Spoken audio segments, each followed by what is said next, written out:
அதுவுமே பார்த்தோம்னா ஒரு பஞ்சாயத்து சீனு, ஒரு ஊர் இப்படி தான் அந்த ஊரில் எல்லாமே அப்படிங்கிற ஒரு விஷயம்.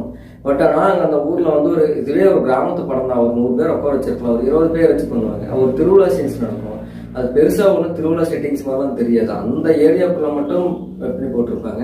அங்கேயே வந்து இவங்க பட்ஜெட்டு கம்மி பண்ணுறதுக்காக தான் பண்ணுறாங்க. அதே மாதிரி பார்த்தோம்னா லொக்கேஷன் பார்த்தோன்னா முக்கால்வாசி சீன்ஸ் ஒரு வீட்டுக்குள்ளேயே தான் நடக்கும். அது வந்து சில டைமில் வந்து நம்மளுக்கு சலுப்பாயிருது. பட் ஆனால் அந்த படத்தில் அவங்க சொல்ல ஒரு விஷயம், ஒருத்தர் குழந்தை இல்லை அப்படிங்கிறப்ப இதெல்லாம் பண்ணலாமா அப்படின்னா, இப்போ இருக்கிற சுச்சுவேஷனுக்கு நிறைய பண்ணுறாங்க. பட் அதை வந்து இப்படிலாம் பண்ணலாமா அப்படிங்கிறது வந்து அப்போ இருக்கிறவங்களுக்கு தப்பாக தெரிஞ்சிருக்கும்.